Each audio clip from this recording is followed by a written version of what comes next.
Dear students, this is the second video that I have made on common errors.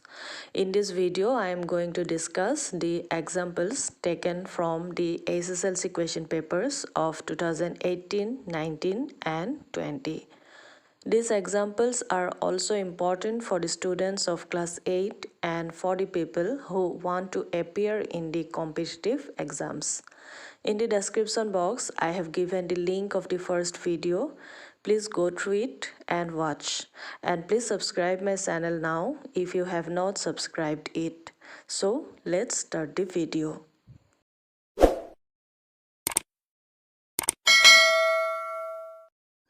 Two 2018 common errorsৰ first example to hol he took out his shoes.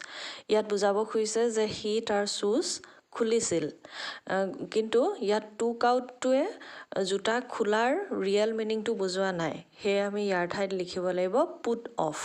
He put off his shoes. Next দিছে I do not know who are you.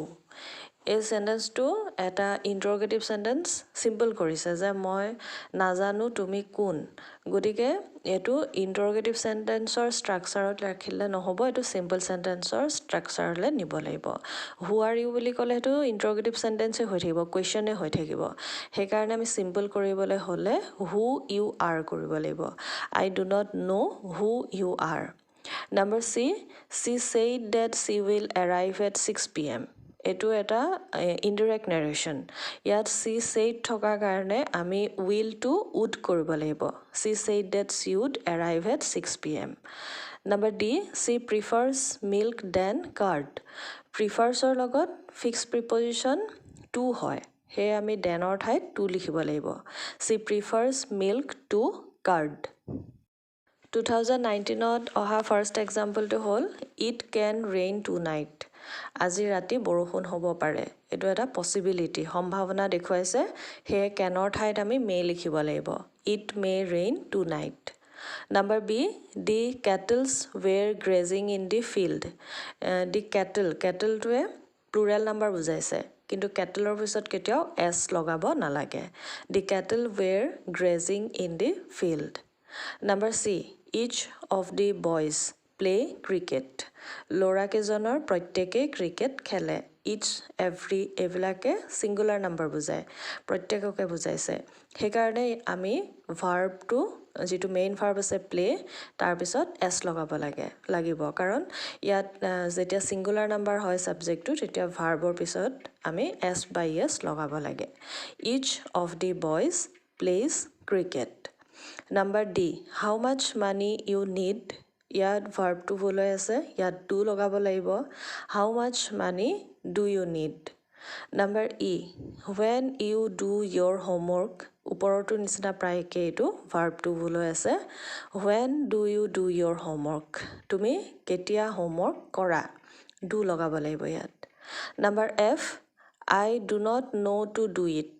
এনেকুৱা example আগতে কৰোৱা হৈছিলে I do not know থাকিলে how লগাব লাগে I do not know how to do it. 2020 অহা first এক্সাম্পলটো হ'ল her son-in-laws are rich men.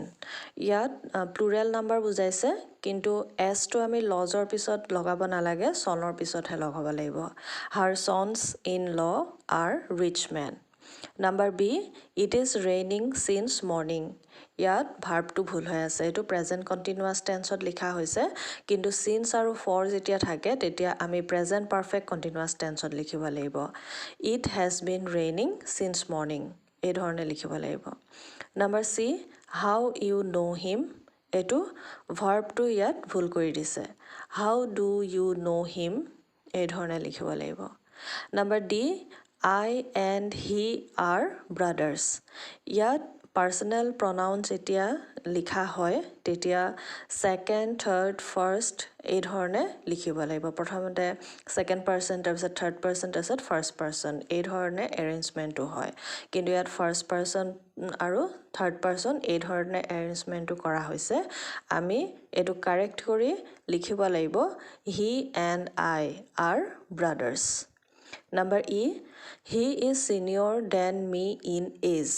ইয়াত senior লগত fixed preposition টু হয় he is senior to me in age দেনৰ ঠাইত আমি টু লগাব লাগিব number F I do not know' to do it এনেকুৱা ধৰণৰ এক্সাম্পল তোমালোকে আগতে কৰিছা আই ডু নট ন' থাকিলে হাউ লিখিব লাগিব I do not know' how to do it ছাত্ৰ ছাত্ৰীসকল আজিৰ ভিডিঅ'টোত তিনিটা ইয়েৰৰ এক্সাম্পল আমি ডিছকাছ কৰিলোঁ ইয়াৰ পিছৰ ভিডিঅ'টোত আৰু কেইটামান ইয়েৰৰ এক্সাম্পল লৈ আহিম তোমালোকৰ লগত ডিছকাছ কৰিবলৈ থেংক ইউ এভৰিৱান ফৰ ৱাচিং মাই ভিডিঅ'